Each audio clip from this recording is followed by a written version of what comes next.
అందరికీ నమస్కారం అండి. రోజు గుంటూరు రేంజ్లో ఉన్న ఆల్ డిస్ట్రిక్ట్స్లో నెల్లూరు, పల్నాడు, ప్రకాశం డిస్ట్రిక్ట్, బాపట్ల అండ్ గుంటూరు అన్ని జిల్లాల తాలూకా ఎస్పీస్ అదేవిధంగా డిఎస్పీస్ అందరినీ కూడా ఈరోజు ఒక రివ్యూ చేయడం జరిగింది. ఓవరాల్గా ఇప్పుడు జరుగుతున్న సిచ్యువేషన్స్ని బేస్ చేసుకొని ఈ క్రైమ్ విషయంలోని కానీ అదేవిధంగా పోక్సో కేసెస్లో కానీ ఉమెన్ రిలేటెడ్ కేసెస్ విషయంలోని కానీ అదేవిధంగా ప్రాపర్టీ అఫెండర్స్ విషయంలోని కానీ ఇవన్నీ కూడా ఎంతవరకు మనం సాల్వ్ చేసుకోగలిగాం, ఇంకా ఎంతవరకు సాల్వ్ చేసుకోవాలి, ఇంకొంచెం ఎఫెక్టివ్గా పోలీసింగ్ అనేది ఎలా జరగాలి అనే ఉద్దేశంతో ఈరోజు ఐజీ గారి ఆధ్వర్యంలో ఈరోజు ఒక రివ్యూ మీటింగ్ పెట్టుకోవడం జరిగింది. దానికి ఆల్ ఎస్పీస్, ఒక నెల్లూరు ఎస్పీ గారు మాత్రమే కొంచెం సిక్ అవ్వడం వల్ల రాలేకపోయారు. అందరూ ఆల్ ఎస్పీస్ వచ్చారు.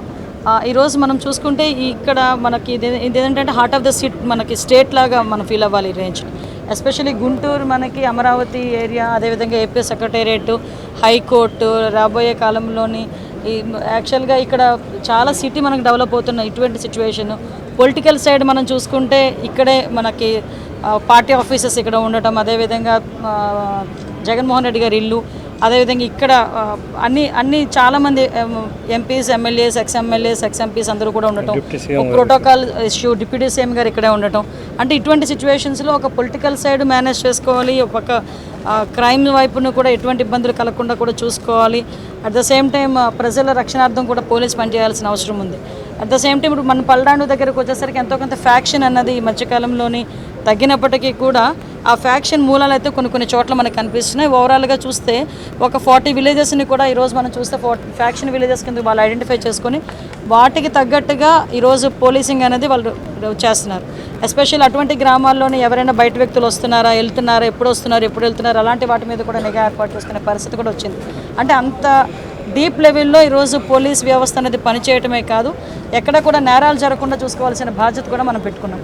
అదేవిధంగా ఈరోజు సైబర్ క్రైమ్ విషయంలోని కూడా చాలా మట్టుకు నేను చాలా హ్యాపీగా ఫీల్ అవుతున్నానండి. ఇప్పుడు లాస్ట్ 3 monthsలోని కూడా ప్రకాశం డిస్ట్రిక్ట్లో సైబర్ క్రైమ్ అన్నది ఒక 0 ఈరోజు. అదేవిధంగా ఇక్కడ గుంటూరులోని మిగతా డిస్ట్రిక్ట్స్లో కొన్ని కూడా ఏం చేశారు, ఇప్పుడు మనకి బాపట్ల ఎస్పీ గారు అయితే తెలుసు మీకు, సైబర్ క్రైమ్ ఇన్వెస్టిగేషన్లో ఆయన ఇప్పుడు కూడా ముందుండే పరిస్థితి. చాలా ఇష్యూస్లో ప్రాపర్టీస్ని కూడా వెనక్కి తీసుకొచ్చిన పరిస్థితి, డబ్బులు కూడా వెనక్కి తీసుకొచ్చిన పరిస్థితి కనిపించింది ఐజీ గారి ఆధ్వర్యంలో. అదేవిధంగా ఇప్పుడు మనకి గుంటూరు ఎస్పీ గారు, మిగతా మన నెల్లూరు మిగతా ఎస్పీస్ కూడా ఏం చేశారంటే ఓన్లీ ఏదో స్కూల్ పిల్లలతో అవేర్నెస్ ప్రోగ్రామ్ కాకుండా ఆల్ అఫీషియల్స్ అందరితో, డాక్టర్స్, లాయర్స్ అందరితో కూడా ఆల్ డిపార్ట్మెంట్స్తో కూడా సైబర్ క్రైమ్కి సంబంధించి అవేర్నెస్ ప్రోగ్రామ్స్ ఏర్పాటు చేయడం. ఈచ్ అండ్ ఎవ్రీ హౌస్కి కూడా ఒక మహిళా పోలీసుని పంపించి ఈ రకంగా వస్తుంది. ఇప్పుడు మనకి మొబైల్ ఆన్ చేయగానే హోంమంత్రిత్వ శాఖ నుంచి వచ్చిన విజ్ఞాపన అని చెప్పి ఒక వాయిస్ వస్తుంది. అట్ ద సేమ్ టైం అదే వాయిస్ని ఇంటింటికి కూడా తీసుకెళ్ళి మహిళా పోలీసుల్ని తోని, అదేవిధంగా గ్రామం లెవెల్లో ఇంటింటికి కూడా తీసుకెళ్ళి అవేర్నెస్ ప్రోగ్రామ్ క్రియేట్ చేసే పరిస్థితి కూడా ఈరోజు వస్తుంది. దాని పర్యవసానమే ప్రకాశం డిస్ట్రిక్ట్లో 0 సైబర్ క్రైమ్ ఈరోజు లాస్ట్ 3 monthsలో ఒక కేసు కూడా ఫైల్ అయ్యే పరిస్థితి కూడా కనిపించడం. సో ప్రతిదీ కూడా చాలా సిస్టమేటిక్గా మేము చేసుకుంటున్నాం. అదేవిధంగా పోలీసుల తాలూకా భద్రతని కూడా మేము కూడా చూసుకోవాల్సిన బాధ్యత ఉంది. చాలా ఇష్యూస్ చెప్పారు, ఎక్కడెక్కడైతే పోలీస్ స్టేషన్స్ మనకి కండెమ్ పొజిషన్లో ఉన్నాయో పోలీస్ స్టేషన్స్ గురించి చెప్పారు. కొన్ని చోట్ల ఇప్పుడు ఫర్ ఎగ్జాంపుల్ గుంటూరుకి సంబంధించి పోలీసులు ఎక్కువ మందిని మనం ఇక్కడ డిప్లాయ్ చేయాల్సిన పరిస్థితి ఉంటుంది. వాళ్ళకి కూడా ఎంతో కొంత అకామిడేషన్ మనం ఇవ్వాల్సిన అవసరం ఉంటుంది. ఇవన్నిటిని బేస్ చేసుకొని ఓవరాల్గా డిపార్ట్మెంట్ వైజ్గా అన్ని ఇష్యూస్ని కూడా మేము ఇక్కడ డిస్కస్ చేయడం జరిగిందండి. ఫర్దర్గా లీగల్ అడ్వైజర్స్ కూడా మనం డిస్ట్రిక్ట్ లెవెల్లో ఒక్కొక్కరిని ఏర్పాటు చేసుకోవాలి. ఇప్పటికీ చాలా డిస్ట్రిక్ట్స్లో ఉన్నారు, లేని డిస్ట్రిక్ట్స్లో కూడా లీగల్ అడ్వైజర్స్ని పెడతాము. అదేవిధంగా లీగల్గా కూడా వాళ్ళు సపోర్ట్ తీసుకుంటున్నారు. మీకు బెస్ట్ ఏంటంటే ఈ 2000 మేము వచ్చిన తర్వాత ఈ 9 నెలల కాలంలో ఈ జోన్లో దగ్గర 464 పైగా కన్విక్షన్ పడిన పరిస్థితి కనిపిస్తూ ఉంది. ఒక్క పోక్సో కేసులోనే చూసుకుంటే దగ్గర 30కి పైగా కేసుల్లోనే పోక్సో కేసుల్లోనే ఈరోజు కన్విక్షన్ పడింది. ఈ పీరియడ్లో, ఈ 1 year పీరియడ్లో, 9 months పీరియడ్లో పడిన పరిస్థితి కూడా కనిపిస్తూ ఉంది. అంటే లీగల్గా కూడా చాలామంది ఇంతకుముందు పోక్సో కేసు అనేసరికి ఎప్పుడో అవుతుంది, కేసు అనేసరికి కోర్టులోకి వెళ్ళిందంటే కొన్ని సంవత్సరాలు పడుతుంది అనుకుంటున్నారు. కానీ కాదు, ఈరోజు 4 నెలల్లోనూ, 5 నెలల్లోనూ, 6 నెలల్లోనూ కూడా 25 సంవత్సరాలు, 30 సంవత్సరాలు కన్విక్షన్ పడే పరిస్థితులు కూడా కనిపిస్తున్నాయి. దానికి కూడా లీగల్ టీం కూడా, ప్రాసిక్యూషన్ వాళ్ళు కూడా చాలా సపోర్ట్ చేస్తున్నారు. డిపార్ట్మెంట్ వాళ్ళు అదేవిధంగా ప్రాసిక్యూషన్ టీం వాళ్ళు కూడా కోఆర్డినేట్ చేసుకొని ఎంత తొందరగా ఛార్జ్ షీట్ ఓపెన్ చేయాలి, యాజ్ ఎర్లీ యాజ్ పాసిబుల్ అది మనకి ఫైల్ అయిన తర్వాత, కోర్టులో కేసు ఫైల్ అయిన తర్వాత దాని కన్విక్షన్ పడేటట్టుగా ఎవిడెన్సెస్ ఎంత తొందరగా ప్రొడ్యూస్ చేయాలనే దాని మీద ఈరోజు డిపార్ట్మెంట్ అంతా చాలా వర్కౌట్ చేస్తుంది. ఇంకా గర్వంగా చెప్పగలిగేది ఏంటంటే ఈరోజు లాస్ట్ 5 ఇయర్స్లోని కూడా సీసీటీవీస్ని కానీ ఫింగర్ ప్రింట్ ఐడెంటిఫికేషన్ సిస్టమ్ని కానీ ఈ బాడీ వన్ కెమెరాస్ కానీ వాటికి కూడా మినిమం 11 కోట్లు 12 కోట్లు డబ్బులు ఇచ్చిన పరిస్థితి కూడా లేదు. మేము అధికారంలోకి వచ్చిన తర్వాత ఆ డబ్బులన్నీ ఇచ్చి మళ్ళీ వాటన్నిటినీ కూడా మళ్ళీ పొజిషన్లోకి తీసుకొచ్చాం. దీని కారణంగానే చాలా హ్యాపీగా చెప్తున్నారు మా ఎస్పీస్ కానీ మా డిఎస్పీస్ కానీ అందరూ కూడా.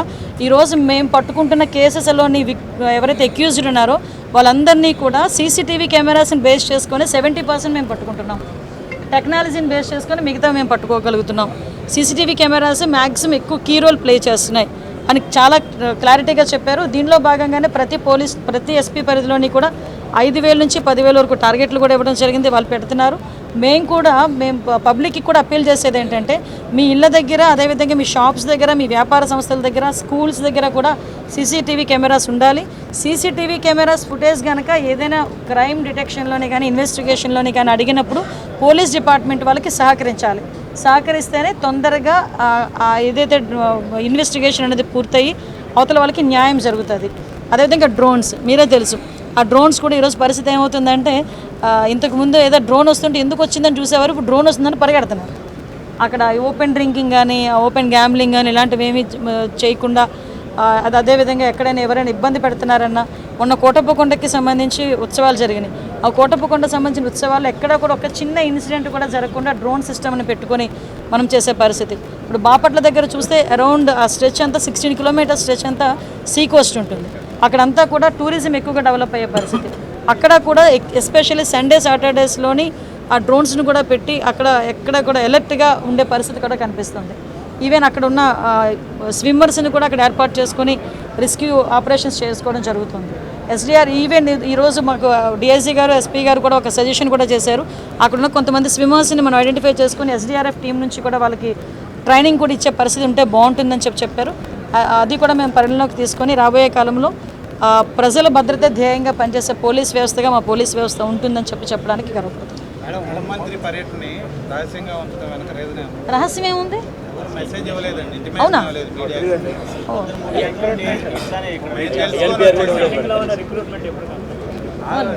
యాక్చువల్గా మీకు చెప్పాలమ్మా, నేను 2 days బ్యాక్ అనుకున్నాను ఇది. ఇమీడియట్గా ఐజీ గారికి చెప్తే లేదు మేడం అంటే నేను సాటర్డే అని కొంచెం ఆలోచించాను. బట్ పర్వాలేదు మేడం పెట్టుకుందాం మేడం అన్నారు. నాకు కూడా టైం సెట్ అప్ పెట్టుకోమని చెప్పాను. నిన్నటి నుంచి వచ్చిందమ్మా. ఓకే ఈసారి అలా జరగదులేండి. ఏంటండి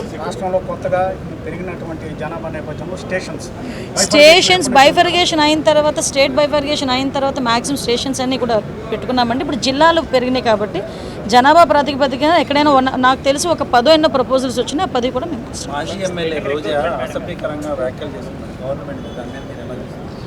అది వాళ్ళ సంస్కారం అంతే. విషయం ఏంటంటే దాన్ని బట్టి ఇప్పటికే పరివేశాలు అన్నీ ఎదుర్కొన్నారు. ఇంకా ఏం పరివేశాలు ఎదుర్కొంటారు? ఇంకేముంది ఎదుర్కోవడానికి? సైబర్ పోలీస్ స్టేషన్స్ ప్రతి జిల్లాకి ఒకటి ఏర్పాటు చేస్తున్నామండి ఇప్పుడు. దాంతోపాటు ఇప్పుడు ఎక్కడైతే మా పోలీస్ డిపార్ట్మెంట్లో టెక్నికల్ టీం కొంతమంది ఉన్నారు వాళ్ళకి అప్డేట్ చేయడానికి ఇంకా ట్రైనింగ్స్ ఇవ్వటం, ప్రైవేట్ టీంని కూడా ఒక 30% ఆన్బోర్డ్ చేసుకుంటాము. ఓవరాల్గా సైబర్ క్రైమ్ విషయంలో ఎక్కడ కూడా ఎవరికి ఇబ్బంది రాకుండా కూడా చూసుకుంటాం.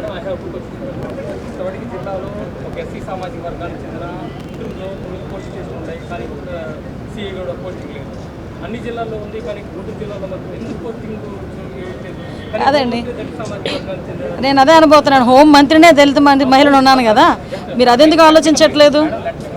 ఎస్ ఎస్ ఎస్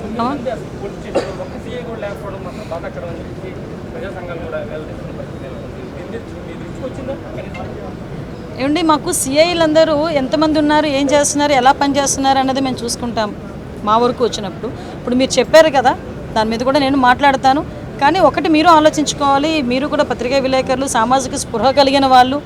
ఒక పోలీసులు పరిస్థితి 24/7 జాబ్స్ అవి. కొన్ని సందర్భాల్లో రోస్టర్స్ ఉంటాయి. రోస్టర్ సిస్టమ్ ప్రకారం ప్రమోషన్స్ అన్నీ కూడా రోస్టర్ సిస్టమ్ ప్రకారం వెళ్తాయి. కానీ పోస్టింగ్స్ విషయంలోని కూడా మీరు రోస్టర్ సిస్టమ్ ప్రకారం అంటే కొంచెం మేము కూడా ఆలోచన చేసుకోవాలి. అది ఎంతవరకు సాధ్యం అన్నది ఒక విద్యాధికుడిగా మీరు కూడా ఆలోచించాలి. గత ప్రభుత్వ హయాంలో ఒక ఎస్సీ ఉన్నారు, 2 ఎస్సీలు ఉన్నారు. కానీ ఈ ప్రభుత్వ హయాంలోకి వచ్చిన తర్వాత ఉండకూడదు. గత కంపేర్ చేసుకున్నప్పుడు కూడా హోంమంత్రి కాదండి, నేనేమంటానంటే మీరు ఒకసారి ఆలోచించండి. మీరందరూ కూడా చదువుకున్న వాళ్ళే, లేని వాళ్ళు ఎవరు ఇక్కడికి రారు కదా. మీరందరూ చదువుకున్న వాళ్ళే. చదువుకున్న వాళ్ళ ఆలోచన తీరు ఎలా ఉంటుందంటే అక్కడ మనకి పొజిషన్లో అంటే రూల్ ప్రకారం ఏమి జరగకపోతే అడగండి. రూల్ ప్రకారం జరగలేదు, నన్ను క్వశ్చన్ చేయండి, నన్ను నిలదీయండి, నేను మాట్లాడతాను.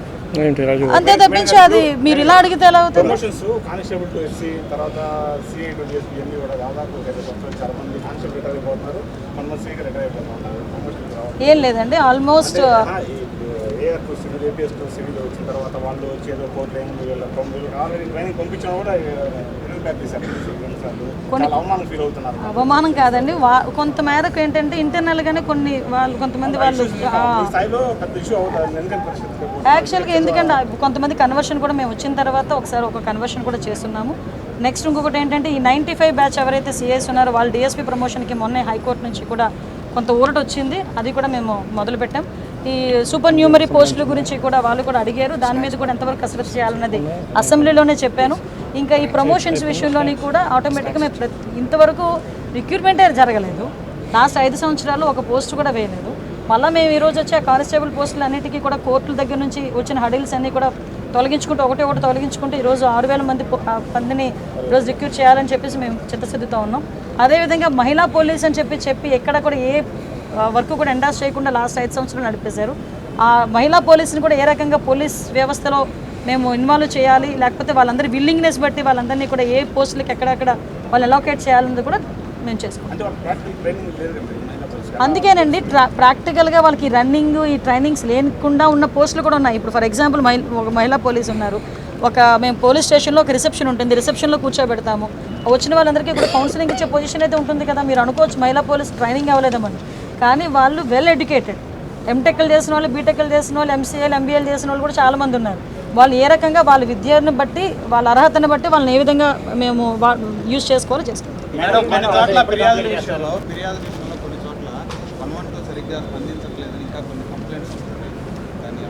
లేదు, మ్యాక్సిమం కొన్ని సందర్భాల్లో లాస్ట్ ఒక 3 months బ్యాక్ ఇదే కంప్లైంట్ వచ్చినప్పుడు మేము అందరూ కూడా రిజిస్టర్ చేసామండి. ఇంకా ఎక్కడైనా అలాంటి పొజిషన్ వస్తే కనుక మేము ఒకసారి క్రాస్ చెక్ చేస్తాం. ఇప్పుడు ఈ రాజధాని ప్రాంతం అన్నారు, మనం సెక్రటరియట్, సీఎం, డిప్యూటీ సీఎం అనుకున్నాం, కానీ మనకి మెయిన్ చాలా ప్రాబ్లం ఉంది, ఆఫీసెస్ చాలా ప్రాబ్లం ఉన్నారు. గుంటూరు హెడ్ క్వార్టర్స్ నుండి అక్కడికి వెళ్ళాల్సి వస్తుంది, ఇక్కడ ఏదైనా ఇష్యూ జరిగితే అక్కడ నుండి ఇక్కడ రావాల్సి వస్తుంది. ఈ సమస్య కొన్ని సంవత్సరాలు అలా సమస్య ఉందండి. దాని గురించే ఇందాక నాకు ఎస్పీ గారు, డిఐజీ గారు కూడా అప్పీల్ పెట్టారు. వీళ్ళకి ఇక్కడ కూడా అకామిడేషన్స్ క్రియేట్ చేయాలనే ఉద్దేశంతోనే దానికి తూళ్ళూరులో కూడా మన సిఆర్డీఏ వాళ్ళకి 8 acres ల్యాండ్ కూడా కావాలని డిపార్ట్మెంట్కి బిల్ పెట్టడం జరిగింది. మెన్ షార్టేజ్ కూడా ఇప్పుడు ఆటోమేటిక్గా మెన్ షార్టేజ్ ఉన్నప్పుడు మేము పై నుంచి డిప్లాయ్ చేస్తాం. ఇప్పుడు అసెంబ్లీ సెషన్స్ ఉన్నాయండి, ఇక్కడ ఉన్న మెన్ ఒకరు సరిపోరు కదా, ఆటోమేటిక్గా మిగతా జిల్లాల నుంచి కొంతమంది మేము డిప్లాయ్ చేస్తాం. అంటే జనాభా ప్రాతిపదికన ఎంతమంది మెన్ ఉన్నారు అంతమంది ఉంటారు. కొన్ని మీరు ఇప్పుడున్న సర్కమ్స్టాన్సెస్లో డెఫినెట్గా మెన్ పెంచాల్సిన బాధ్యత కూడా ఉంది. మెన్ పెంచుతున్న తర్వాత కూడా ఇస్తాం. ఆల్రెడీ కానిస్టేబుల్ ట్రైనింగ్ లో ఉన్నారు, రిక్రూట్మెంట్ చేయడం జరిగింది. బెటాలియన్ కానీ వాళ్ళు ఎక్కువ మనకి అందుబాటులో ఉంటారు కాబట్టి వాళ్ళు ఎక్కువగా యూజ్ చేసుకుంటే మిగతా వాటికి వెళ్ళడానికి డెఫినెట్గా అండి. ఈరోజు పోలీస్ డిపార్ట్మెంట్ అదే సరిపోతుంది, కానీ ఇన్వెస్టిగేషన్ టైం ఉండే పరిస్థితి లేదు. అందుకే మెన్ పెంచే బాధ్యత కూడా తీసుకుంటాం. కొంతమంది ట్రైనింగ్లో కూడా ఉన్నారు, వాళ్ళందరూ కూడా వస్తారు.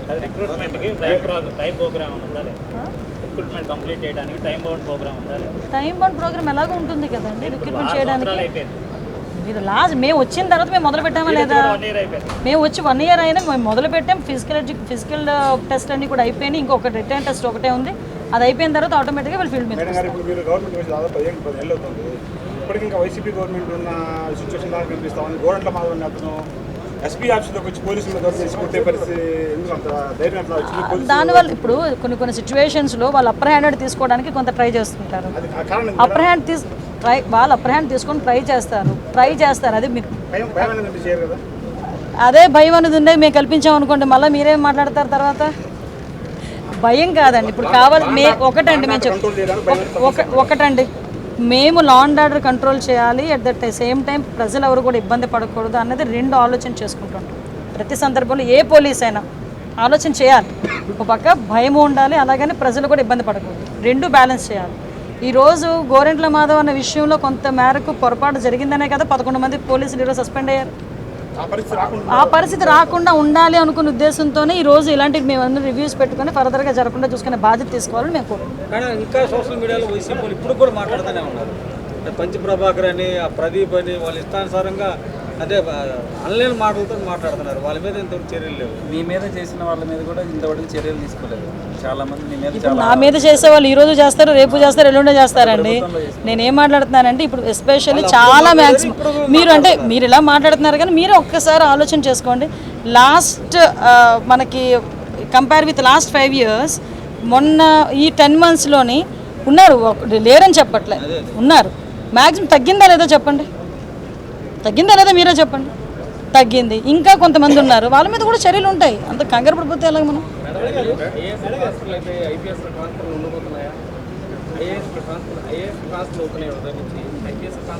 అవుతున్నప్పుడు చెప్పు, మాట్లాడుకుందాం. అవుతున్నప్పుడు మాట్లాడుకుందాం.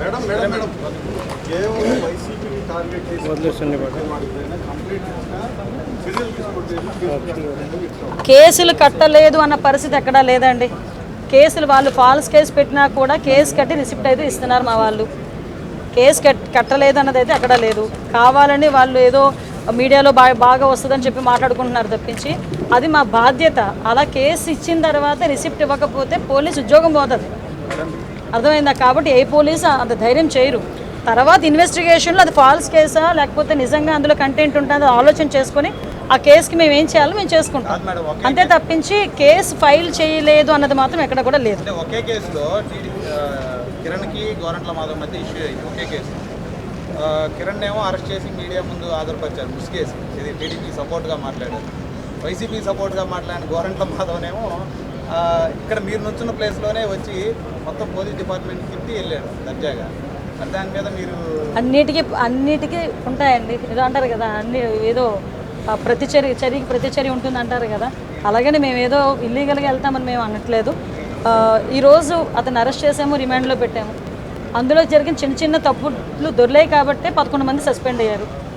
మీరు ఇంకా దాన్ని ఎలా మాట్లాడితే ఇంక మేమేం మాట్లాడుతాం? కిరణ్ అరెస్ట్ మీద క్యాడర్లో టీడీపీ క్యాడర్ కొంత వ్యతిరేకంగా అంటే ఒక స్లోగన్ అయితే గౌరవ సీఎం గారు ఇచ్చారు. గౌరవ సీఎం గారే కాదు, పవన్ కళ్యాణ్ గారు కానీ నారా లోకేష్ గారు కానీ చాలా క్లియర్గా చెప్పారు, ఆడవాళ్ళ మీద అనుచితమైన వ్యాఖ్యలు చేయకూడదు. అది ఏంటి ఆడపిల్లైనా ఆడపిల్లే కదా. ఆ ఒక ఉద్దేశంతోనే జరిగిన సిచ్యువేషన్స్ తప్ప దాన్ని కొంచెం ఇబ్బందికర పరిస్థితుల్లోకి తీసుకెళ్ళకూడదని నా అభిప్రాయం.